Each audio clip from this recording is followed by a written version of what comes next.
bom dia. Meu nome é Vinícius.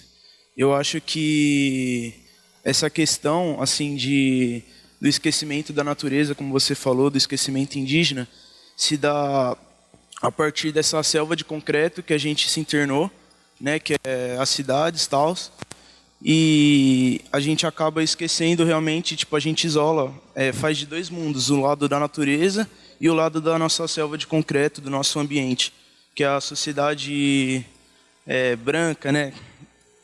Enfim, e eu acho que é isso, que essa questão da diferença indígena se dá por conta disso. Então, alguém quer fazer alguma outra questão, como um comentário?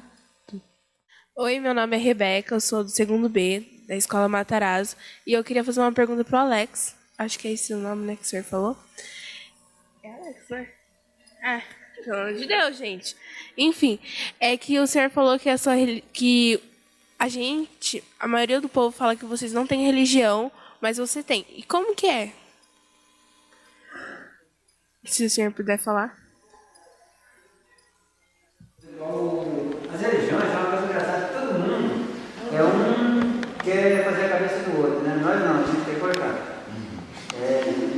Mas de vez em quando aparece alguém e fala assim, a gente queria ir no ritual de vocês. Então o que é o ritual? O ritual nosso, ele acontece todas as noites. Então os outros falam assim, que horas que é? Não, eu estou falando que é a noite, mas escurecer vão chegando. Então ninguém usa relógio, está chegando.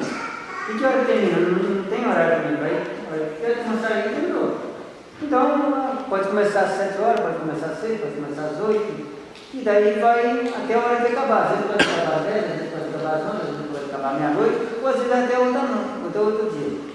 O ritual nosso é assim, por exemplo, tem uma casa sagrada, e como a casa sagrada é uma casinha de pau a pique, barreada, às vezes usava chapéu, às vezes não usa chapéu porque não tem, então usam um brasileiro. E por isso que os jesuítas não viram um templo, então por isso que eles confundiram, porque para nós tudo é diferente. Então, por exemplo, na cidade, a gente vê, você não precisa falar se o cara é pastor, você olhou a cara do cidadão, você já percebe. Padre também é a mesma coisa, bispo também se fala. Agora o índio não, o índio é índio. Daí você passa lá, é o cacique, mas o cara está esperando passar, por exemplo, para passar um cara bem vestido, de terno e gravata. E daí o cacique é uma pessoa simples, o pajé também é a mesma coisa. Né? Então as pessoas chegam na aldeia e eles ficam loucos, eles ficam esperando que esse pajé vai passar. E daí quando a gente vai esperando aqui, o dia todo a gente não viu. Quando o pajé vai passar? Já passou várias vezes aqui perto de vocês. Vocês são pessoas simples e não é isso. Então para nós, a gente tem essa casinha simples e até à noite as pessoas vão para lá e as mulheres vão chegando, tem a fogueira. E daí a gente tem o fumo de corda, e as mulheres ficam cortando fumo, na fogueira põe uma água quente, e daí vai tomando um chimarrão, conversando. A gente conta até piada dentro da reza. Não é igual do branco, tem que ter aquela coisa assim, tudo, ó Senhor. Então, tererê jamais, né? Mas na hora da necessidade não tem problema, sabe? Então o que acontece? Ali é um lugar comum. E daí as pessoas ficam ali, todo mundo para lá e para cá, as crianças, entre os cachorros, né? Tem cachorro aqui na casa de reza à noite, aí vai matar os cachorros, não, o cachorro quer entrar. E daí o que acontece? Tem um momento que as pessoas vão fazer isso que vocês viram, vai ter música, então meninos, os tocadores, e fica ali 1 hora cantando música. E depois que cantou as músicas, às vezes o pajé vai ter um momento de cura, que daí põe um banquinho, e os doentes vão lá e sentam na frente e o pajé vai fazer cura. Então, diz que ele fuma no cachimbo, todo mundo fuma no cachimbo. E daí esse pajé vai curar as pessoas. E ele passa a mão no local, e onde tiver doença, ele tira, ele transforma em objeto. Né? Então é isso que ele faz. Então ele tira a doença, porque tem que ficar tirando a doença, porque senão no futuro ela vem pesada, né? Então o branco está acostumado com dipirona. Está com dor de cabeça? Dipirona. Daí quando está velho, daí não vai dipirona, daí é câncer. Entendeu? Daí já é tarde. Então o pajé cura as pessoas, porque a gente está sempre pegando doença.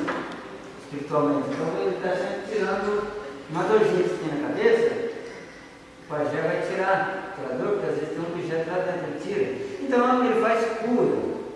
Né? Então esse é o estilo do pajé. O pajé faz cura. Mas na aldeia a gente não chama pajé, a gente chama de tchamonho. Porque pajé a gente fala só para os não íntimos, que é a maioria do povo brasileiro conhece a palavra pajé, né? Pajé não usa na aldeia. Porque pajé quer dizer um palavrão também. Sim, pajé é quando você quer xingar ele. Ah, sai daqui, seu pajé. Daí você chama ele assim, sai daqui, seu feiticeiro. Porque pajé quer dizer feiticeiro. E o curandeiro não é feiticeiro, o curandeiro é tchamônio. Entendeu? É igual quando você quer falar uma palavra ruim, você usa a palavra pajé. Mas como o povo da cidade não sabe, então a gente fala pajé. Mas entre nós a gente fala tchamônio. Tá? Então a religião nossa é assim, é essa coisa assim como se fosse uma confraternização, é toda noite. Então isso para nós é a religião. Então a gente canta para falar com Deus. E todo mundo fuma no cachimbo. Então vai fumar no cachimbo, fazer aquele círculo, depois termina, passa para outro e assim vai indo. Até a hora que a turma desistir e vai para casa. Certo? Tinha outra pergunta do rapaz, né? Não sei se essa era para mim. Então, acrescentando o que o parente falou, porque geralmente nós indígenas trata como parente, né, entre a gente, né, questão, nós indígenas não nascemos com religião, nós nascemos com espiritualidade, né, e depois de determinado momento da tua vida, você segue aquilo que você acredita. Tem pessoas do meu povo que é evangélico, outros são católicos, outros são budistas, isso falando do meu povo. Aqui nós estamos aqui nós temos aqui eu, Caimbé, mas eu tenho Pancararé, Pancararu e Guarani.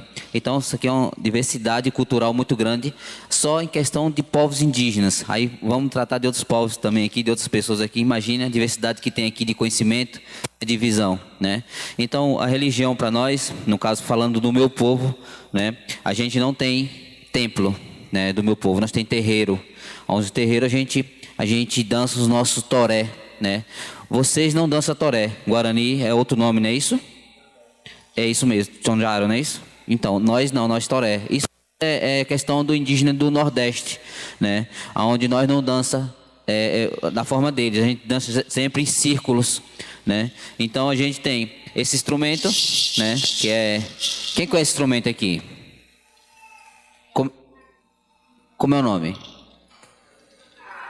Chocalho. Não, o nome disso aqui é maracá ou maraca. Tem pessoas que chamam maraca ou maracá. Nunca chocalho.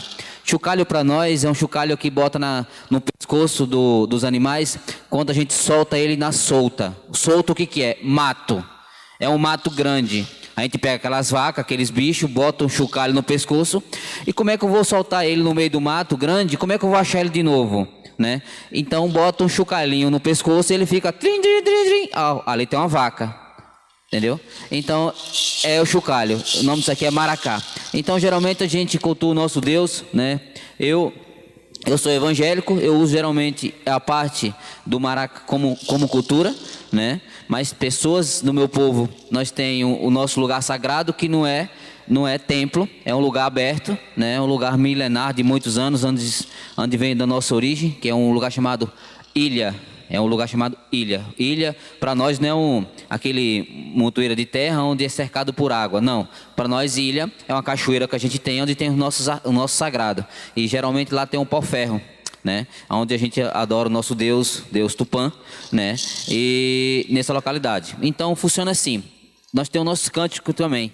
Deles são diferentes, eles cantam em língua, né? Nós não, porque a maioria dos indígenas, talvez me corrijam aqui, do Nordeste perderam o nosso tronco linguístico, nossa forma de falar em línguas. Por quê? Porque existiu duas retomadas do Brasil, que foi pelo Nordeste e pelo Sul. Então, o nosso inimigo do Nordeste, que entrou em 1500, que entrou daquela forma que entrou, foi bem grosseiro. E nisso foi devastando toda nossa origem, nossa linguística. O que entrou pelo Sul foi mais sociável, começou a dialogar, começou a falar, e isso causou para os indígenas do Sul uma forma mais branda de lidar com a situação. né? Nós, Nordeste, não. Foi logo chegando e matando mesmo. Não tinha negócio de falar. Já chegava matando. E nós vivia tudo na região do mar. E nós corremos tudo para Caatinga. Porque, imagina, né? Eu estou com a minha família, chega uma pessoa querendo matar minha família. E nisso eu corri para onde? Para Caatinga. E o Nordeste tem uma questão. Quem vai falar na Caatinga aqui? Acho que você já vai falar Caatinga. O que é Caatinga? Caatinga é uma mata nativa. Tem Amazonas, né, que é aquelas matas maravilhosas, aqueles lugares lindos. E para nós, Nordeste, nós temos a nossa Caatinga. É um matinho bem pequenininho assim, bem sequinho, mas muito rico de vida, né? Tem um tatu, tem um veado da Caatinga, tem a onça, tem várias, tem um tatu-bola, tatuí, tatu verdadeiro, o chima, tem vários tipos de animais, né? E nós, quando nós se reunimos para falar um pouco da nossa espiritualidade, nós se reúne, existe o toré. O toré a gente sempre dança com o maracá e tem alguns cânticos que falam bem assim. Oh, lá em cima tem uma luz e o nome dela é Tupã. Lá em cima tem uma luz e o nome dela é Tupã. Oh, é Tupã, é Tupã, é Tupã. Oh, é Tupã, é Tupã, é Tupã. Então é isso. Esse aqui é um cântico sagrado do nosso povo, é um deles, né? Nós temos uma diversidade de cânticos que a gente se direciona na espiritualidade ao nosso Deus Tupã, nosso Deus Anderu, né? Em outras línguas, né? Então é dessa forma. A espiritualidade nossa, falando um pouco da religião, é isso. Nós povo Caimbé, viva assim, ok? Muito obrigado.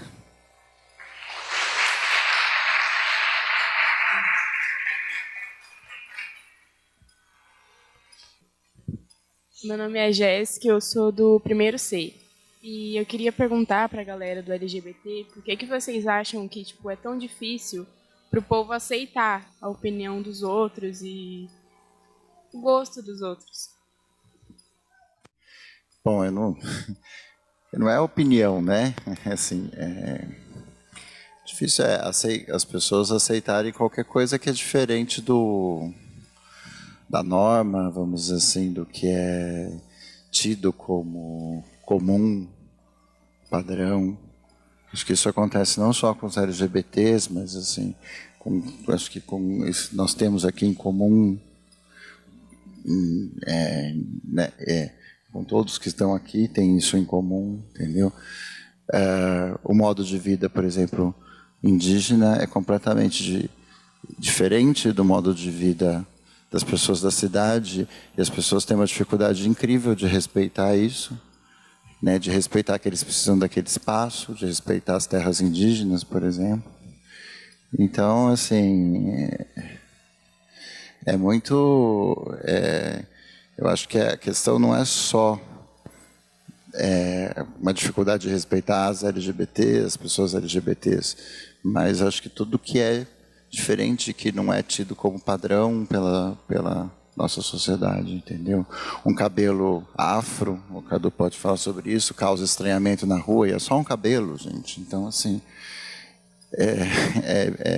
é muito estranho como a individualidade, qualquer coisa que saia um pouquinho da regra, já causa todo um furor, assim, principalmente em determinados lugares. Eu sou do interior de São Paulo, moro em São Paulo hoje. Em São Paulo tem bolhas e ilhas que as coisas não causam tanto estranhamento. Mas, por exemplo, na minha cidade de onde eu vim, se você sai com alguma coisinha diferente, já todo mundo chora na rua. E é muito estranho isso, por exemplo. Foi. O que o Luiz falou é bastante feliz. Essa comparação que ele fez com a nossa sexualidade, e ele falou do meu cabelo, né? O meu cabelo ele causa estranhamento para algumas pessoas, né? O nosso, no caso, causa estranhamento para algumas pessoas. Mas o que ele tem de artificial? O que eu fiz para que ele chame essa atenção? Ele só não está dentro de uma norma, né? Eu posso adequá-lo? Posso, e é legítimo. É legítimo também, se eu quisesse alisar meu cabelo, é legítimo, não tem problema nenhum. Mas ele está fora dessa norma. Quando a gente fala da sexualidade, das identidades sexuais, a gente também está falando de pessoas que naturalmente estão em desvio de uma norma ou do que é entendido como correto ou adequado, né?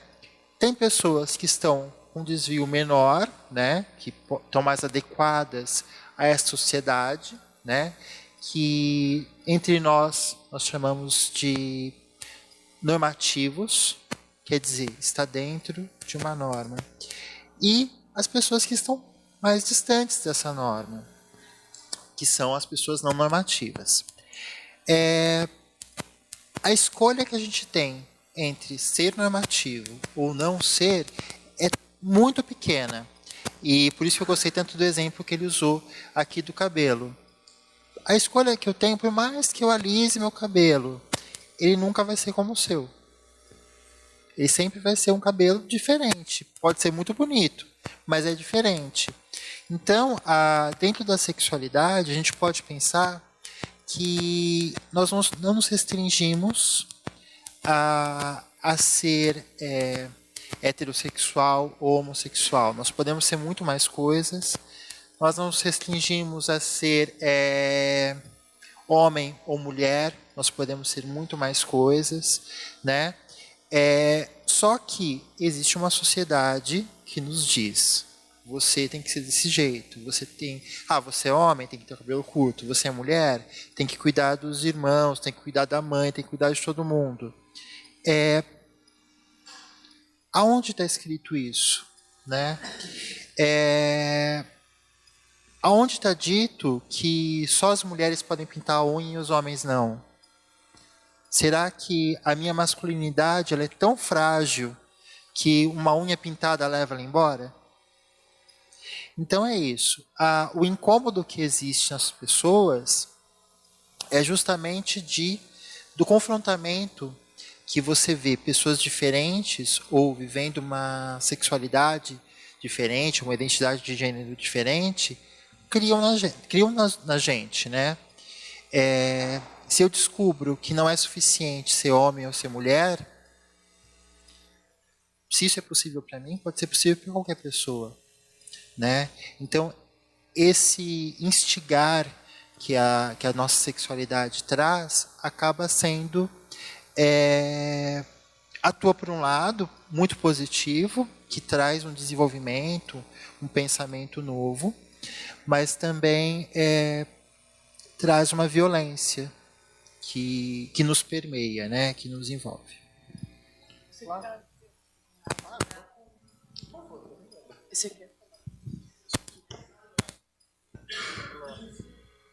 Obrigado. Quando você pergunta o porquê, né, eu fico pensando sempre onde isso começa, né? A gente não chega nessa norma que a gente está falando aqui por acaso. Isso é uma construção, né? E é uma construção social e uma construção cultural. Então é muito bom a gente lembrar que várias sociedades, são centenas, milhares de sociedades no mundo, não têm esse problema. E inclusive sociedades indígenas, né? Sociedades africanas, povos originários, que tratavam disso com uma naturalidade muito maior do que a gente trata, do que a gente luta para tratar hoje, né? Quer dizer, tanto na questão da orientação sexual quanto na questão de gênero também, né? Na transgeneridade, a pessoa que nasce com um sexo diferente da identidade que ela assume, quer dizer, essas pessoas em várias sociedades são tratadas com a maior naturalidade do mundo. E então isso é uma formação cultural. Do mesmo jeito que é uma formação cultural, do mesmo jeito que constrói isso, a gente pode desconstruir isso também. E é para isso que a gente está na luta há um bocado de tempo, né?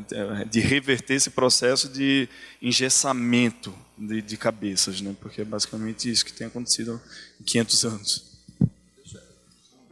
Só que completando a ideia dele, porque assim, eu acho que tem a ver com esse negócio você falou assim, do respeito, eu acho que, completando o que o Bandim falou, que e gera muito medo também, gera medo de quem está querendo controlar as coisas, de quem está no poder e de quem quer o controle. Porque quando você abre as possibilidades de novas formas de se viver e novas formas de se atuar socialmente, isso gera questionamento.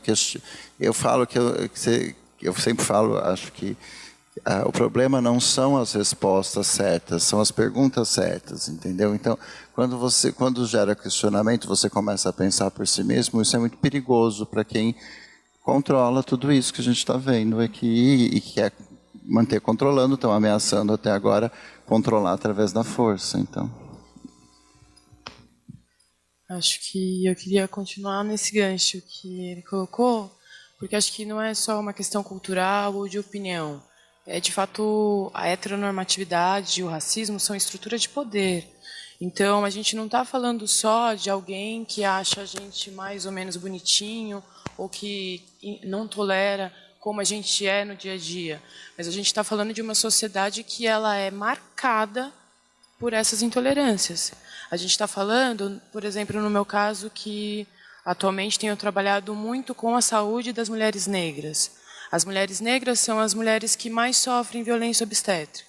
As mulheres negras são as maiores, têm os maiores índices de morte materna. As mulheres negras são as que menos fazem pré-natal. E não tem a ver só com o fato de que... E não tem a ver só com a questão social. Tem a ver, sim, com o racismo. Posso te fazer uma pergunta? Você se identifica como mulher negra? Sim. Ah, tá. Essa pergunta me desconcerta porque ela pega por várias... Não, eu acho importante você trazer o seu marcador de onde você está falando, porque eu acho que as mulheres negras dizerem que elas estão nos lugares de estudo de si mesmas é importante. Sim, sim. E por que essa pergunta me pega de uma forma visceral, assim, né? Porque eu tenho plena consciência que eu sou uma mulher negra, porém eu sou privilegiada porque eu não tenho a pele tão escura. Porque no Brasil a gente tem majoritariamente um racismo que ele é pela marca. Quanto mais escura a sua pele, maior vai ser o preconceito, a discriminação que você vai sofrer ao longo da sua vida. Isso da infância à velhice. Então a gente está dizendo aqui que não é só uma questão, isso não é só uma opinião, uma cultura, é sim uma sociedade que ela é estruturada para que algumas pessoas, e aí entra o padrão heteronormativo branco, homens brancos de meia idade, na grande maioria das vezes, vão ter salários, vão ter condições de vidas melhores do que todo o restante da população. Não é pouca coisa, né? É muito. Tá. Agora eu posso fazer o meu adendo? Agora que você tocou na questão da estrutura de poder, quem é que fez a pergunta? Não é uma questão apenas de opinião. Respeitar a opinião das pessoas é fácil. Opinião é se eu gosto de sorvete de chocolate ou de sorvete de baunilha. A questão é se eu respeito ou não as escolhas que a outra pessoa faz para a vida dela. A vida do outro é o corpo do outro, é a sexualidade do outro. Teoricamente, em termos de direitos e de vida e de responsabilidades, ninguém tem nada a ver com aquilo. Só que não mexe só com opinião e não mexe só com o direito do outro. Mexe com o quê? Mexe com uma estrutura de poder, mexe com reprodução e mexe com capital. Por que mexe com capital? Nossa, lá vem anarco falar de capitalismo de novo. Puta que pariu. Pois é. A gente é assim mesmo, gente. Anarco, a gente vê capitalismo em tudo, porque o capitalismo está em tudo. Infelizmente, ele está.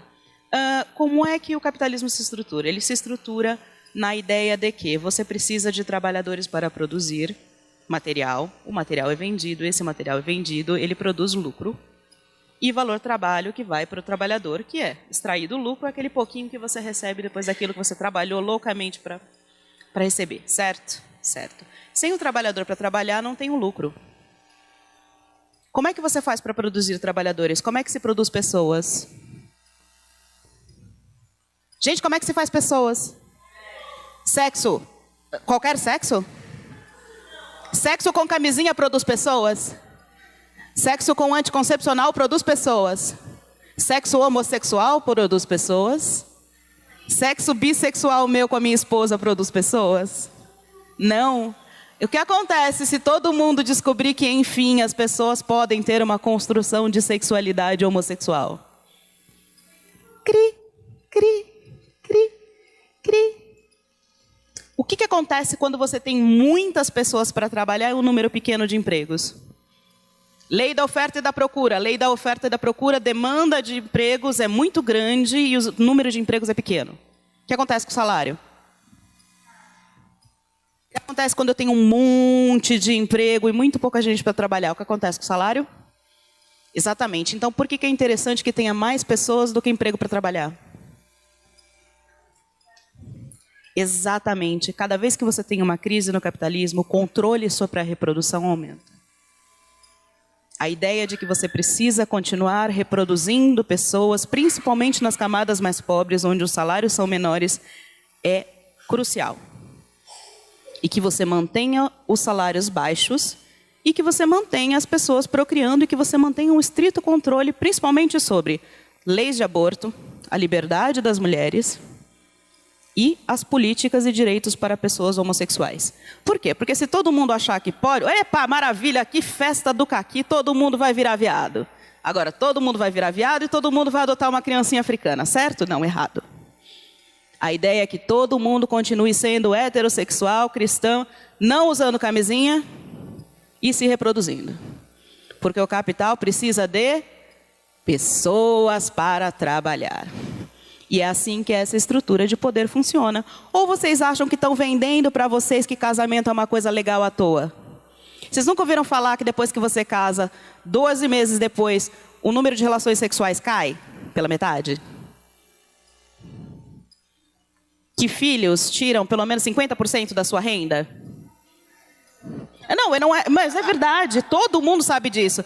Vocês sabiam que o trabalho de uma mulher casada aumenta quase 40%? Casamento é bom para quem? É bom para o homem, é bom para o capitalismo, é bom para a indústria de fraldas. Para mim não é. Desculpa, gente. Vou falar a verdade, já fui casada 2 vezes e não é. Não é um bom negócio, principalmente para mulheres, principalmente para LGBTs, porque eles são a parcela que menos se casa e menos tem filhos. E quando eles se casam, eles gastam dinheiro em quê? Gente, em viagem, Balenciaga. Vocês entenderam?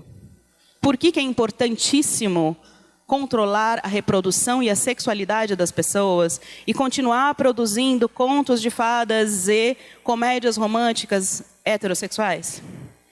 É muito importante que o conto de fadas continue existindo, que a história do casamento feliz e de happily ever after continue existindo. Felizes para sempre tem que continuar existindo. A gente tem que acreditar que a nossa felicidade existe e reside entre as pernas de um homem heterossexual, se você é mulher, e entre as pernas de uma moça, se você é um rapaz. Independentemente de se você tem uma construção de sexualidade homossexual ou bissexual, como é o meu caso.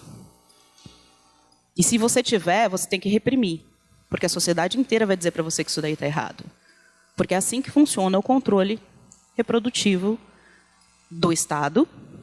É assim que funciona o controle reprodutivo da igreja, que são as instituições principais. E é assim que funciona o controle reprodutivo da escola, dos meios de comunicação. Ou vocês acham que a nossa língua só tem 2 gêneros à toa? Uma coisa que o amigo ali falou é que em outras culturas não é que é normal outras construções de gênero e sexualidade, é que em outras culturas existem mais de 2 gêneros. Existem culturas com até 5 gêneros. Existem culturas em que assim, não é que existe um respeito à homossexualidade, é que as pessoas não estão nem aí com quem você transa. Elas estão preocupadas se vai chover, se vai ter colheita, se vai ter caça. Elas estão preocupadas em cuidar da própria vida, da vida espiritual e da vida comunitária da sua comunidade. Elas não estão preocupadas em cuidar do cu das outras pessoas. Entendem? É uma outra forma de enxergar o mundo. Como ela disse, é uma outra cosmovisão. A cosmovisão capitalista precisa que uma pessoa vigie a vida da outra. Entende como não é só uma questão de opinião, é uma questão de controle? Por isso que a gente precisa ficar muito esperto. Até onde você está sendo uma pessoa preocupada com a outra pessoa, preocupada com a saúde daquela pessoa, ou você a está controlando ou ajudando que um sistema inteiro, uma estrutura inteira, controle a vida e a estrutura social daquela pessoa. Não para benefício seu, para benefício de outras pessoas. Isso.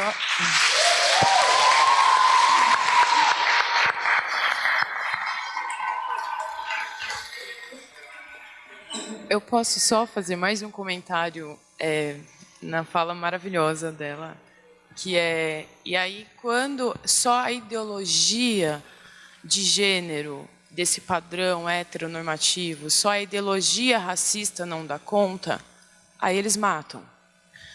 A gente tem, estatisticamente, hoje, no Brasil,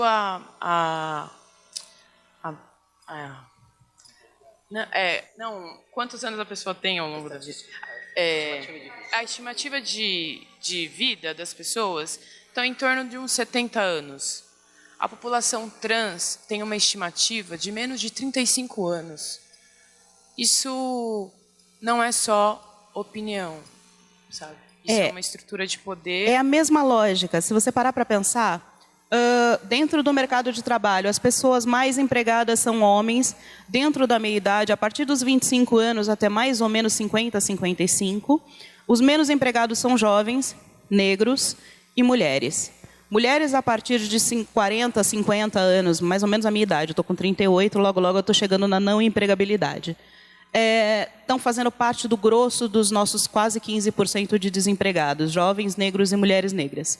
O que você faz com todos os dissidentes de gênero, de sexualidade, todos os dissidentes de raça? Porque já que eles não são os privilegiados, mesmo nesse pequeno pool, nessa pequena piscina de empregos que nós temos, já com os salários diminuídos por causa do excesso de pessoas.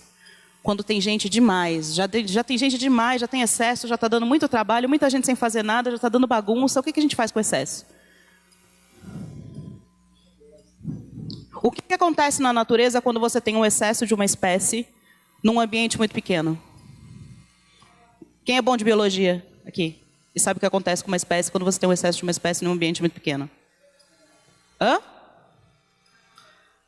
Eles se matam, lemingues se jogam de cima do penhasco. Que mais?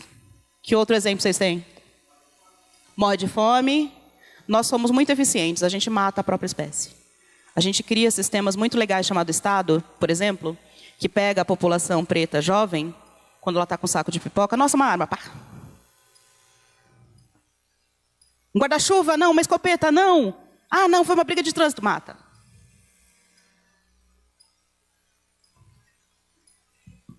Um bebê no carrinho, coisa da mãe. Matou. Ah, se tivesse na escola, matou também. Nós temos uma situação de controle populacional de pobres, que são a praga social no Brasil. Nosso problema, gente, as pessoas dizem que o problema do Brasil é a corrupção. Na verdade, as pessoas estão plenamente convencidas de que o problema do Brasil é o pobre e o preto. Por isso que eles matam. Vocês já viram um corrupto morrer? Qual foi a última vez que vocês souberam de alguma grande manchete de um corrupto que morreu? De tiro, de forma violenta.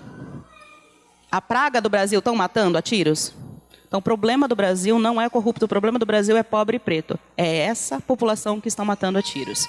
Não se deixem enganar, gente. As pessoas são muito, muito, muito, muito espertas em utilizar de todas as formas de ideologia, de todas as formas de aparelhos ideológicos do Estado para convencer vocês de que nós temos um problema estrutural de corrupção que vem de baixo para cima e não de cima para baixo. E que estamos utilizando meios para acabar com esse problema lá em cima, quando, na verdade, está se fazendo a limpa aqui embaixo do que eles chamam de excesso de pessoas. Certo? Então, é esse mesmo controle que eles fazem. Travesti é excesso. A gente não dá emprego, vai para a criminalidade. Foi para a criminalidade, matou. E se a gente não mata a população jovem preta, a gente exclui do mercado de trabalho, eles vão para a criminalidade, o que resulta em hoje, a gente tem a terceira maior população carcerária do mundo. E que nos últimos 10 anos cresceu mais de 600%. E que 80% dessa população que está encarcerada é população não branca, é população negra e parda. E que essa mesma população, ela é o maior crime que elas estão enquadradas é do tráfico. E, gente, às vezes é tráfico ínfimo, tá? E assim, quando a gente pensa que o maior crime é tráfico, às vezes é tráfico ínfimo. A gramagem para você ser preso é 50, a pessoa é pega com 48. É coisa assim. E assim, 40% dessas pessoas, ainda que estejam incorridas dentro do crime de tráfico, não foram nem julgadas. Se vocês pararem para pensar que a gente já tem a maior população carcerária, 40% dessas pessoas não foram nem julgadas, não se sabe nem que crime que elas cometeram, se é que cometeram algum crime. e que a mesma quantidade de droga, dependendo do local do ponto da cidade onde você está, você não vai ser preso, você vai ser liberado, na verdade você vai ser vigiado para poder utilizar da melhor forma, ou você vai ser preso. E uma pessoa com um helicóptero com 500 quilos de pasta base não é presa? E ainda vira ministro depois? Vocês dizem para mim que o problema do Brasil é o tráfico de drogas. Não, o problema do Brasil não é o tráfico de drogas, é a falta de vergonha na cara. Eles não têm raiva de traficante, eles têm raiva de preto e de pobre. É isso que eles querem eliminar. E eu, como preta e pobre, vou dizer para vocês, e mãe de um pretinho pobre, cara, eles vão pastar muito para matar a gente, porque a gente é muito difícil de morrer.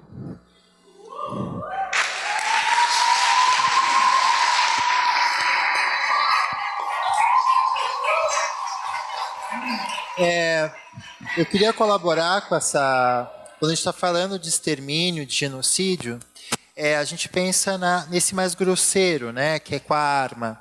Nós também temos o genocídio através da nossa saúde. Quando você fala da saúde da mulher negra, que é das mais esquecidas que nós temos, né? Quando a gente pensa que a gente teve uma redução do número de mulheres sujeitas à violência, olhando as brancas. Quando você coloca nas negras, teve um aumento.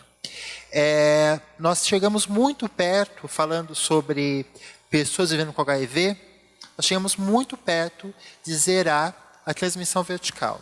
O que é a transmissão vertical? É a mãe passar para o filho, né? O HIV.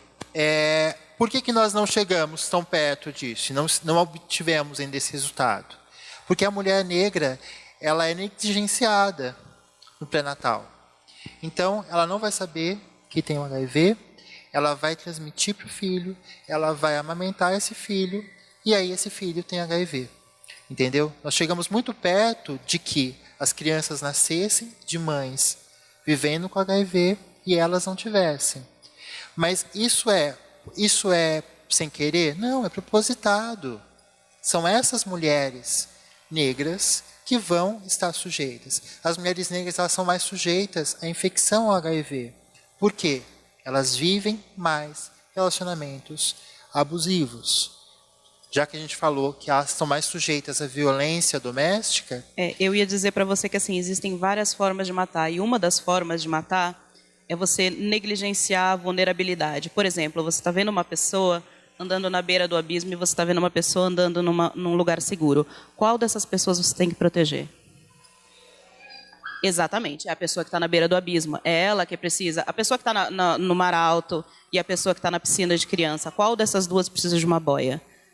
Entende? Eu sou anti-Estado, mas eu acredito que tanto a política horizontal comunitária quanto as políticas públicas têm uma função: dar a boia para aquela pessoa. As mulheres negras, elas recebem menos analgésicos na hora do parto. Elas têm menos consultas de pré-natal e menos exames pedidos. Se você pedir um exame hoje, eu estou fazendo exames para poder tirar um tumor que eu tenho nas costelas. Faz 3 meses que eu estou tentando fazer esses exames. Então, assim, o meu tumor já cresceu quase 4 centímetros desde essa época para cá. Então, assim, as mulheres negras têm mais chances de ter, quando você tem calcificações. Eu não sei se vocês fazem. Gente, meninas, principalmente as meninas negras, façam autoexame a partir dos 18 anos, todo mês. Tá? Se você tiver qualquer alteraçãozinha, corre para o posto de saúde, marca e vá fazer mamografia e todos os seus exames. Mulheres negras têm mais tendência a ter calcificações e pequenos nódulos. Essas calcificações podem endurecer e podem formar nódulos cancerígenos no futuro e mais cedo do que em mulheres brancas. Por quê? Já sabe. Entendeu? Mas é uma tendência que mulheres negras têm a ter algum tipo específico de calcificação que não é estudado, não é mapeado. Está sendo agora mapeado por algumas poucas mulheres negras que entraram dentro do campo da oncologia, enfermeiras principalmente, que começaram a mapear isso e estão descobrindo isso dentro da assistência social e da enfermagem e estão alertando médicos para coisa. Como é que você mata uma população vulnerável? Você descobre que ela tem uma vulnerabilidade a mais, você fecha os olhos e olha para o outro lado. Entende? A gente que trabalha com educação, a gente também tem que trabalhar... A ideia da Bell Hooks de educação é quando você dá aula para um aluno, Você tem que dar, ela trabalha com a ideia de educação holística. Não adianta você tentar dar aula para um aluno cotista, um aluno negro, um aluno de periferia, se todo o entorno dele não está favorável para que essa educação aconteça. Então, assim, eu tenho alunas que estão em estágio final de gravidez, que não estão conseguindo fazer pré-natal. Eu vou falar para ela, não, querida, corre, porque é o prazo do mestrado. Se eu não resolver o problema imediato dela, que é terminar de fazer o pré-natal, ou fazer os exames que ela precisa fazer para saber se o feto dela... Sabe? Tipo, tem coisas que são imediatas para o seu aluno poder sentar a bunda e terminar o projeto. Se você não trabalhar o holístico do aluno, não adianta. A ideia global do ser humano que está ali dentro do teu programa de estudo é anterior a fazer um programa de estudo. E eu acho que quando você pensa em uma política pública, você tem que parar para pensar na ideia global do ser humano que está ali. E quando se trata de políticas públicas para a minoria, eles pensam na ideia global de um universal de ideal de humano, dos direitos humanos que está aqui, que é o direito humano branco. Nunca é para a pessoa que está na beira do abismo. É por isso que a gente não é alcançado. E é por isso que toda vez que você pensa numa política pública direcionada, o direito o cidadão branco do direito humano universal fala, somos todos iguais, mas somos todos iguais aqui. Se vocês pegarem, quem é que tem internet no celular aí? Pega o celular. Todo mundo. Oi? Não funciona aqui? Não funciona aqui? Alguém tem acesso à internet? Alguém? Tem Wi-Fi? Tem Wi-Fi. Alguém consegue abrir o Google? Tá, abram o Google, digitem aí. Violência contra a mulher. Imagens.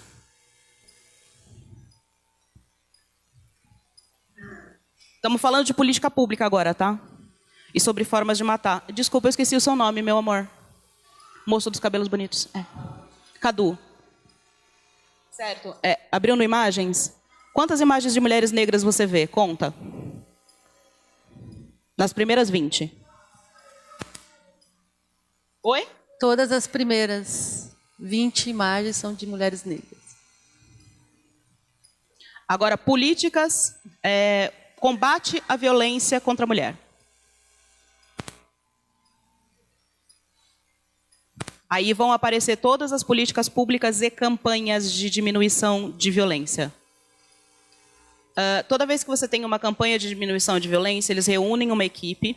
Essa equipe vai pensar, como é que a gente vai criar uma comoção para que as pessoas parem de bater nas mulheres? Sim, gente, é necessário você criar uma equipe de mídia para dizer para as pessoas, parem de bater nas mulheres, parem de matar as mulheres. Conseguiram? Google? Elise, enquanto eles procuram, deixa eu só uma questão aqui. O pessoal da escola tem um tempo aí para poder pegar o ônibus para ir embora, né? Então, como que vai ser a dinâmica aqui? Eu estou sugerindo que ela faça, que ela está querendo fazer uma pergunta. Se tiver alguém mais, a gente só vai mais... a gente tem mais 5 minutos, né? Então tem que ser uma coisa bem breve. Eu convido depois todo mundo tirar uma foto junto aqui. O pessoal vai ficar reunido. Chegou também, né, o nosso colega Rogério, que é do Movimento de Ciência e Tecnologia Pública, pela Ciência e Tecnologia Pública, que também vai participar. E está chegando mais pessoal aqui depois do almoço para a gente fazer a roda entre os movimentos aqui fora no hall, tá? É aqui que a gente vai depois do almoço. Vou passar então para a pergunta. Meu nome é Kelsey. Na verdade, eu queria complementar um pouquinho o que você falou, que as pessoas querem matar negros e pobres. Isso também acontece muito na questão do aborto, que a maioria das mulheres que morrem fazendo aborto são mulheres da periferia, negras, e eles não querem legalizar o aborto porque assim elas vão viver. E o aborto ele já acontece, só que com as mulheres ricas, porque elas pagam o médico, pronto, acabou. E as mulheres negras, elas... ai, gente, não sei se expressar direito. É isso aí mesmo. É isso aí mesmo. Alguém conseguiu abrir campanhas de combate à violência contra a mulher? Alguém abriu? Combate à violência contra a mulher, imagens. Imagens? Quantas mulheres negras tem? Nenhuma. Campanhas de combate, nas primeiras 25, vocês vão encontrar no máximo uma campanha, que é a campanha do Guelé 10. Eu sei disso porque eu fiz essa amostragem durante os últimos 6 meses. É por isso que a gente teve um aumento de 60% nos feminicídios das mulheres negras e uma diminuição de quase 17% no feminicídio das mulheres brancas. A lei de feminicídio, na verdade, foi uma lei proposta pelo que a gente chama de a bancada do batom, que são mulheres brancas conservadoras, que fazem um lobby desgraçado no nosso Congresso, que aprovaram a lei do feminicídio, mesmo que a lei do feminicídio faça com que nós tenhamos uma pressão legalista para que homens sejam mais condenados por crimes. A lei do feminicídio é a Maria da Penha também. Sejam mais condenados por agressões contra mulheres. É como se você tivesse um aumento das penas e uma maior legalização das penas contra a agressão contra a mulher. Mas o que isso acontece? Isso faz com que mais mulheres sejam atreladas ao sistema prisional por causa de homens pobres e negros, acusados de violência, e homens brancos continuam saindo ilesos mesmo quando eles agridem as suas mulheres na sua classe social. Porque as mulheres pobres e negras são as maiores vítimas, mas elas não são vítimas apenas dos homens da sua classe social. Elas são vítimas dos patrões, elas são vítimas dos homens que pagam programa, principalmente mulheres negras transexuais. Esses caras continuam saindo ilesos dos feminicídios que eles praticam. Então, assim, a ideia de que as leis vão nos proteger ainda não se realizou. A ideia de que uma campanha social e de mídia para humanizar as mulheres, mas não só as mulheres de uma casta específica, precisa ser prática. Então, Graça, eu vou agora passar. Você quer começar com a... Agora a gente tem... Para finalizar, 2 minutos para cada um que quiser falar e a gente termina aqui, né? E a gente vai ter que encerrar por conta do horário também do pessoal de pegar o ônibus. Tá? Mas nós ficamos aqui, temos 2 dias, né? Tá, bom, eu acho que era... tentando pensar assim como amarrar algumas coisas, especialmente porque a maior parte da galera que veio, né, para trocar também, mas ouvir, são jovens que estão aí no ensino médio, né? E aí a gente traz aqui coisas muito complexas e difíceis, né? Porque é a realidade do país que a gente vive, né? De não respeito às culturas tradicionais, de violência contra a mulher, do genocídio da juventude, da população negra, da mulher negra, da saúde, enfim, da economia, de tudo isso. E aí, para a gente não ficar, eu acho que no sentido de o mundo está perdido, né? Eu acho que, né, fiquei aqui refletindo enquanto rolava as falas e lembrando de algumas histórias, enfim, e algumas coisas que eu tive a oportunidade de ler e de estudar, mas desse entendimento de as coisas não estão perdidas, né? Mas no sentido de que a gente tem que estar sempre cada vez mais unido, né? E na coletividade. Então isso parece ser uma coisa super chavão, né? E tal, mas não é, né? Isso é milenar, né? E aí, enquanto eles estavam cantando, eu estava lembrando disso. Do poder e da força que a coletividade tem, né? E tem um cara que é um antropólogo francês que chama Pierre Clastres, e ele escreveu uma das etnografias dele, é a Sociedade contra o Estado, e ele fez um estudo na América do Sul, na região do Uruguai, com guaranis, se eu não me engano, há, sei lá, 60 anos atrás.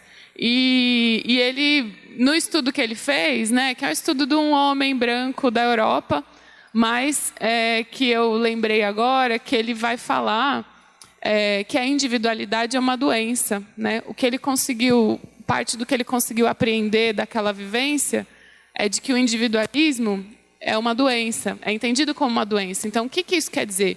Que o não estar coletivo, o não fazer coletivo, mata. Entendeu? Então, que sabedoria mais incrível a gente pode tirar de tudo isso, né? De que se você só pensa em você ou só no que o seu grupo social representa, né? Ou no que a identidade de determinado grupo social tem uma prioridade de vida, né? Inclusive, é óbvio que isso vai gerar morte, né?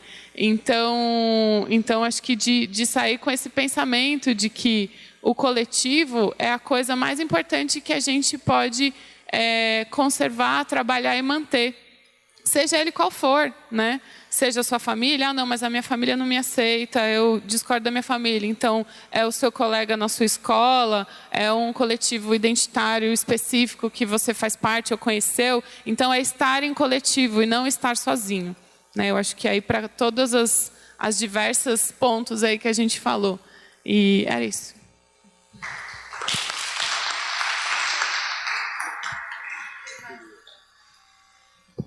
Então, eu aprendi tanta coisa em tão pouco tempo que eu, analisando assim, parece que passa uma coisa na minha cabeça assim, fica dá um tilt aqui, esse cara dá uma parada aqui, né?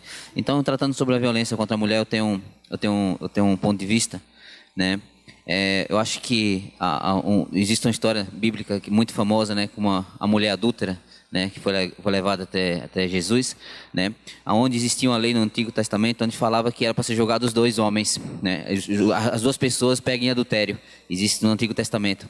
E nisso levaram uma mulher, foi pegada em adultério, chegaram para Jesus, essa mulher foi pegada em adultério e precisa ser julgada, né.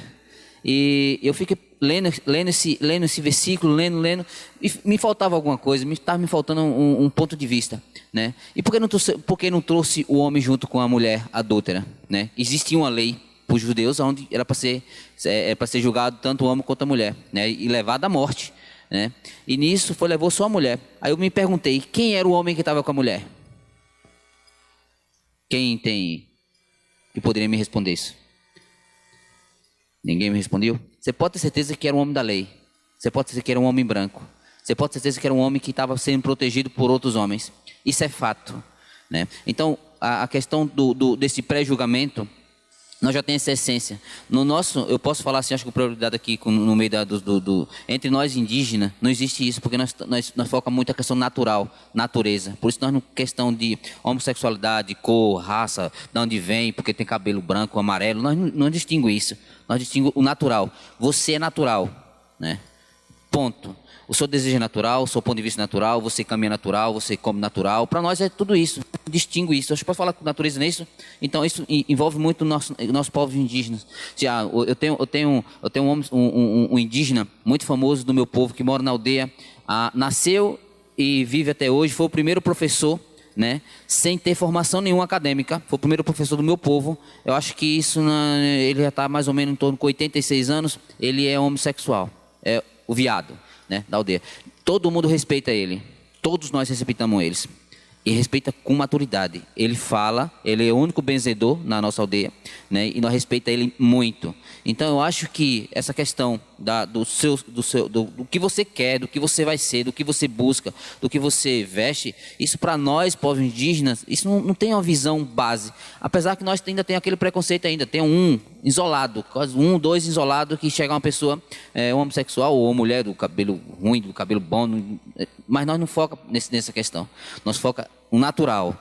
Você é natural, independentemente da sua escolha. Tá? Só isso.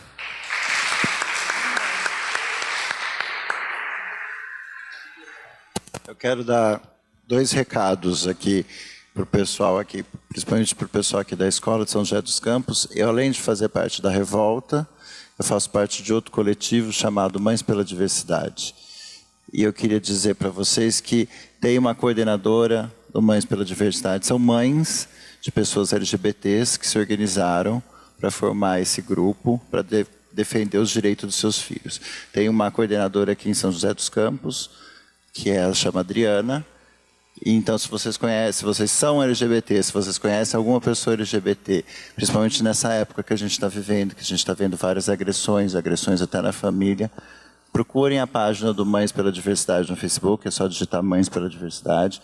Entre em contato com a gente, que a gente põe em contato com a Adriana, e ela pode ajudar os seus amigos e vocês quando precisar.